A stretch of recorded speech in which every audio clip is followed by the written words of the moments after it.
notes for my April 2025 reading of a 2023 autobiography on Bretman Rock.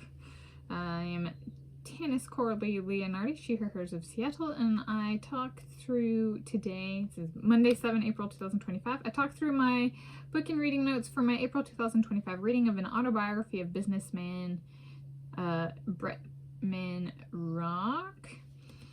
You're That Blank and Other Cute Lessons About Being Unapologetically Yourself by Bretman Rock, 2023, HarperCollins edition, hardcover, ISBN in the video description.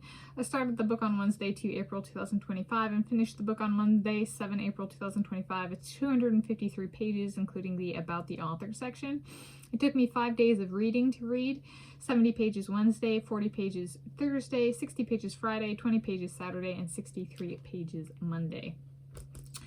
And so book notes, he expresses his pro-Ukraine stance with the color scheme blue and yellow, and that's kind of on the cover is, was it throughout? Yeah, so there's full text pages, there's some color pictures thrown in, and then there's also more Ukraine. As you know, I'm part ethnically Russian, if you're watching this anime, so not on my team. And so there we go. There's also, I made for formatting, perhaps inspired by some online video sharing platforms.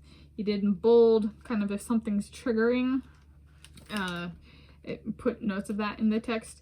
I was like, that's like age restrictions on some video sharing platforms. Perhaps he's familiar.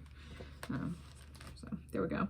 In general reading notes, he's a very family-oriented businessman with an emphasis on the entertainment industry, though he himself is not, a strong case for him being an entertainer is not really made in this book.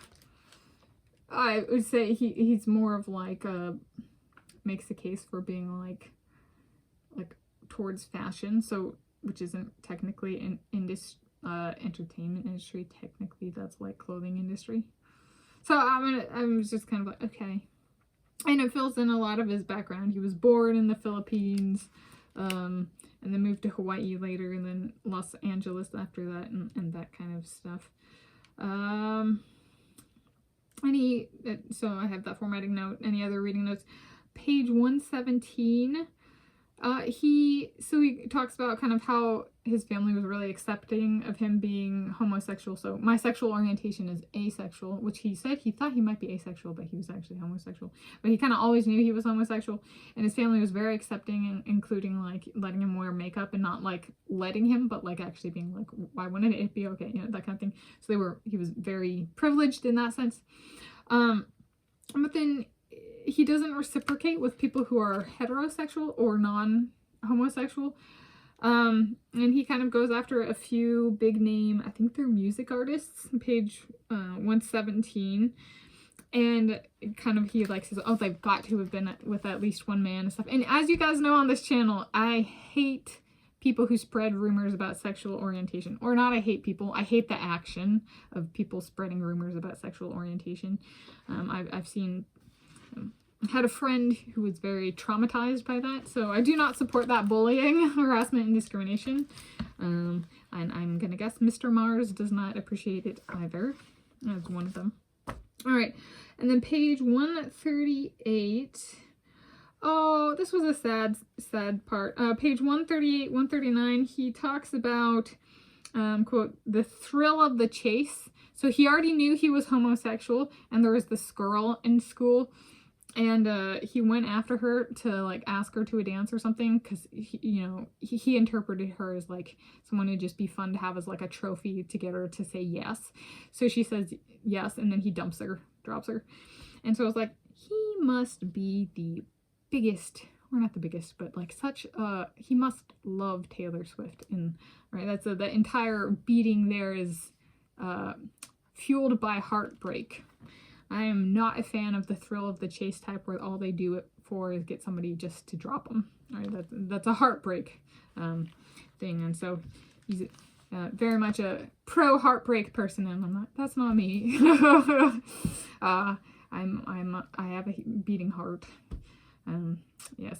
So the insecurity of the author comes through, and also in some of how he presents terminology. Instead of the true and or derogative meaning of a word, he presents words as agreeing with his ideology, a form of coerced alignment, even when not true or what the person saying meant. Some might call that being revisionist. Yes, like some of the terminology I've encountered and the true meaning is different. He defines it, but the actual definition is different than what he presents. Like, because I myself have living experience in Hawaii, and I'm just kind of like, it's meant about making himself look better, and presenting things in a certain angle, even if inconsistent with reality. So there we go. And I give it a 3 out of 5 stars because I would venture a guess this is the kind of person who would like, who could, not necessarily would, hunt a person down just to make them change their rating if it was less than 3 out of 5 stars. So there we go. These are notes from my April 2025 reading of a 2023 autobiography on Bretman Rock.